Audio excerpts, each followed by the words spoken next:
Thanks to our friends at The Motley Fool for sponsoring this video. Visit fool.com/ASYM for the top 10 stocks to buy right now.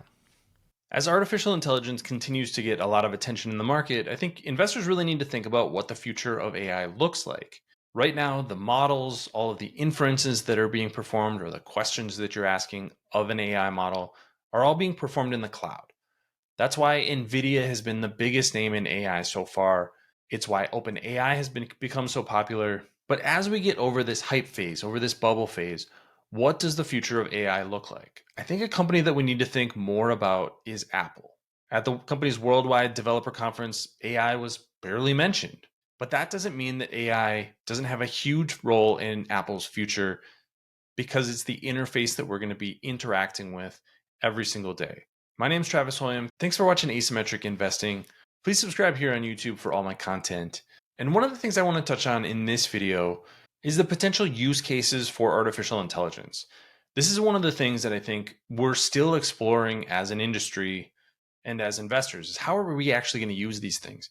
If you look at the Google trends for a search term like ChatGPT, you can see that the interest in that term is dropping pretty steadily over time. Since coming onto the market in November and rushing to about 100 million users, people have now tried ChatGPT. They've found where it's useful, where it's not useful. And now kind of the hype cycle is over. We have seen similar trends with popular apps like Lensa that shot to prominence and then lost most of its customers in just a matter of weeks. So this is something that I think we need to be thinking about as investors. Are we investing in hype or are we investing in long-term use cases? That's why I keep coming back to Apple. Apple is the kind of company that can integrate models onto devices, something that it has already written papers about, so that it will likely do in the future.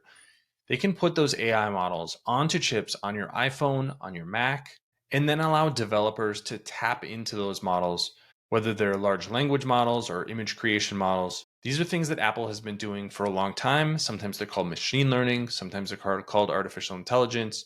But Apple's really building those use cases. And the difference between a company like NVIDIA and Apple is Apple's doing it on device. So instead of making a call to the cloud, you're just making a call to a chip that's on your phone. If we're going to be using artificial intelligence more and more in the future, it's going to be a really useful piece of our lives. I think a lot of these inferences are going to happen on your device.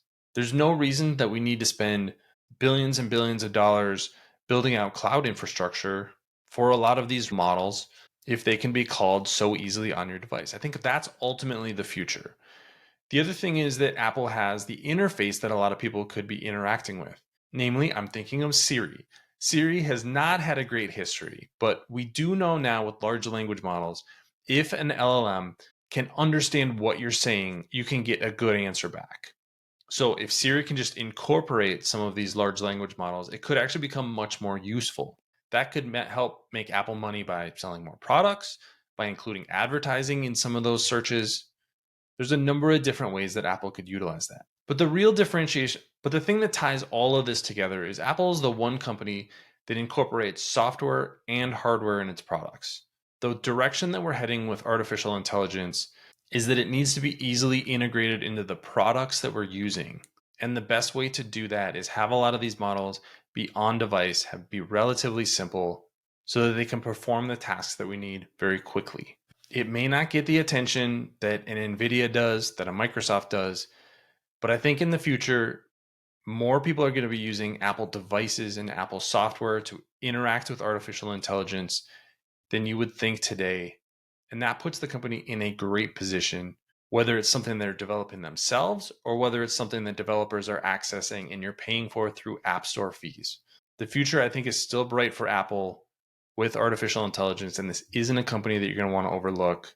But what do you think? Leave your comments in the comment section below. Don't forget to subscribe to Asymmetric Investing. Thanks for watching, everybody. See you here next time.